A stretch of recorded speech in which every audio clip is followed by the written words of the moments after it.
안녕하세요. 아침 묵상 시간입니다. 오늘은 사도행전 11장 1절에서 18절 말씀입니다. 같이 읽어보겠습니다.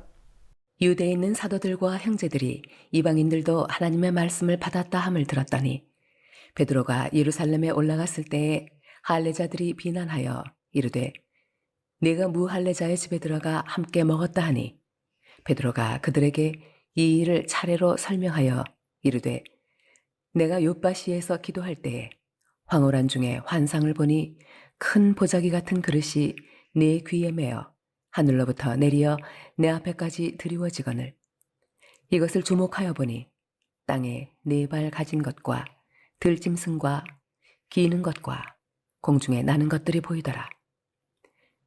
또 들으니 소리 있어 내게 이르되 베드로야 일어나 잡아먹으라 하거늘 내가 이르되 주님 그럴 수 없나이다.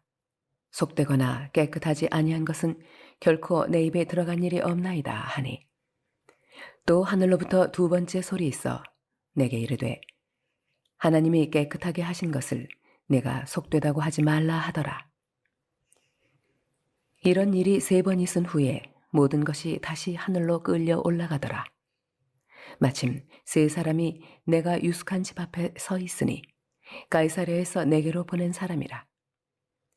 성령이 내게 명하사 아무 의심 말고 함께 가라 하시매 이 6 형제도 나와 함께 가서 그 사람의 집에 들어가니 그가 우리에게 말하기를 천사가 내 집에 서서 말하되 네가 사람을 요바에 보내어 베드로라 하는 시몬을 청하라. 그가 너와 네 온 집이 구원받을 말씀을 네게 이르리라 함을 보았다 하거늘 내가 말을 시작할 때에 성령이 그들에게 임하시기를 처음 우리에게 하신 것과 같이 하는지라. 내가 주의 말씀에 요한은 물로 세례를 베풀었으나 너희는 성령으로 세례를 받으리라 하신 것이 생각났노라.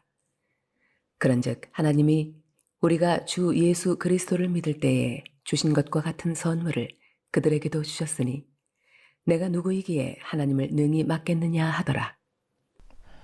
누가복음과 사도행전을 기록한 누가는 지금까지 있었던 일에 대해 아주 소상히 1차적으로는 데오빌로에게 알려주기 위해 더 나아가 성도들에게 이 내용을 공유하기 위해 누가복음과 사도행전을 기록합니다. 유대인인 이 마태는 마태복음에서 어떻게 성전이 멸망하게 되었는지 유대인 독자의 관심에 잘 부합하도록 복음서 내에 성전 멸망의 내용을 기록했더라면 누가복음과 사도행전에서는 누가가 주독자인 이방 그리스도인들이 잘 이해하게끔 어떻게 성령이 강림했는지 또 어떻게 복음이 이방인에게 흘러가게 되었는지 어떻게 예루살렘 교회가 그토록 강력했던 예루살렘 교회가 멸망하게 되고 안디옥 교회로 그 촛대가 옮겨가게 되었는지 어떻게 유대 중심적 교회에서 이방인 중심적 교회로 바뀌게 되었는지 아주 친절하게 잘 설명하고 있습니다. 오늘 본문의 내용은 고넬료 사건, 10장에 있었던 고넬료 사건의 후폭풍입니다. 하나님의 인도하심으로 만나게 되었던 고넬료와 베드로가 설교하던 도중에 하나님을 경외하던 이방인 고넬료가 그리스도 안에서 복음을 경험하고 성령을 선물로 받은 그 사건, 그 놀라운 사건을 경험하고 베드로가 예루살렘 본교회로 복귀하게 되었을 때 발생하게 되었던 이 파장입니다. 이 후폭풍입니다.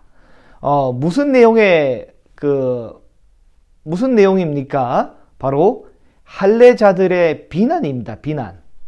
이들은 이방인이 육체의 할례를 받지 않고도 그냥 하나님의 백성이 되는 것을 싫어하는 자들입니다. 고넬료가 하나님의 백성이 되었다고 하는 이 보고를 듣자마자 이 할례자들은 마치 알레르기가 반응이 일어나듯이 싫어하는 것입니다. 오늘 본문에서만 등장하는 것이 아니라 사도행전 내내 이 할례자들, 유대주의자들이 계속 등장하며 계속 비난하게 될 것입니다. 내가 할례를 받았기 때문에 나는 하나님 백성이고 저들은 할례를 안 받았기 때문에 하나님 백성이 아니라고 하는 것이 저들의 주장입니다. 그래서 베드로는 지금 아주 소상하게, 그리고 베드로는 반복하여 자초지종을 처음부터 알아듣기 쉽게 잘 설명해 줍니다. 요약하면 그 내용이 무엇입니까? 사람이 시도한 것이 아니라 하나님이 다 하셨고, 사람의 초대가 아니라 하나님의 초대로 만나게 되었고, 사람이 안수해서 세례를 준 것이 아니라 하나님의 역사로 그들에게 성령으로 세례를 주셨다라는 그 내용입니다. 베드로는 이 사건을 복기하며 말씀으로 다시 한번 주의 말씀을 기억해 냅니다. 16절에 보면 내가 주의 말씀에 요한은 물로 세례를 베풀었으나 너희는 성령으로 세례를 받으리라 하신 것이 생각나노라. 그래서 베드로는 힘있게 17절에 고백합니다. 17절 그런즉 하나님이 우리가 주 예수 그리스도를 믿을 때에 주신 것과 같은 선물을 그들에게도 주셨으니 내가 누구이기에 하나님을 능히 맡겠느냐 하더라. 우리가 예수 그리스도를 믿고 성령을 선물로 받았듯 그들도 이방인도 동일하게 예수님을 믿고 우리와 똑같이 성령을 선물로 받은 것이라고 베드로가 지금 이야기하는 것입니다. 할례자들은 자격을 중요시 여기는 사람입니다. 교회에서 이것도 하고 저것도 해야지 우리의 멤버십을 저들도 얻게 된다라고 이야기를 하는 자들입니다. 하나님 나라 백성이 되기 위해 다양한 자격을 갖춰야 된다고 이야기를 합니다. 예수님을 믿는 자들은 내가 구원을 선물로 받고 성령도 선물로 받았다고 고백하는 자들이기 때문에 할례자들과 전혀 다른 사람입니다.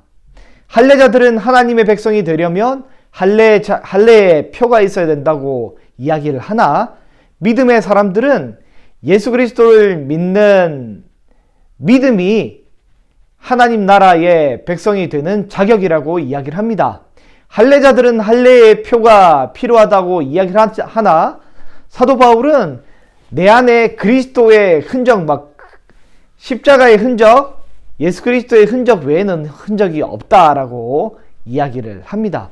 우리는 자격을 갖춰 구원받은 사람이 아니라 우리는 자격이 없지만 예수님을 믿어 구원을 선물로 받은 사람입니다. 노력해서 고생해서 얻은 것은 보상이고 월급입니다. 그러나 아무것도 수고하지 않은 자에게 주시는 것이 선물이고 은혜입니다. 사랑하는 우리 귀한 성도 여러분, 우리는 은혜로 구원을 얻은 자입니다. 우리는 그 은혜로 인하여 그리스도로 말미암아 구원을 선물로 얻었습니다. 이것은 우리에게서 난 것이 아니기 때문에 우리는 누구라도 자랑하지 못하는 것입니다.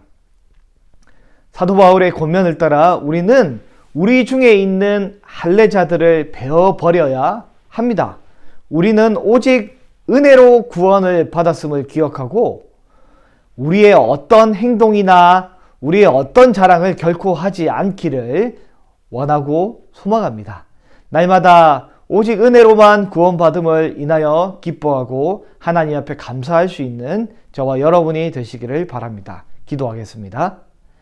고마우신 우리 하나님 아버지, 오직 은혜로만 구원을 받고 오직 은혜로만 성령을 선물로 받았지만 우리가 혹여나 할례자들과 같이 나의 자격이나 나의 공로를 조금이나마 주장할 마음, 조금이나마 주장할 생각들이 있다면 그것을 도려내고 베어버릴 수 있도록 우리에게 은혜를 베풀어 주옵소서.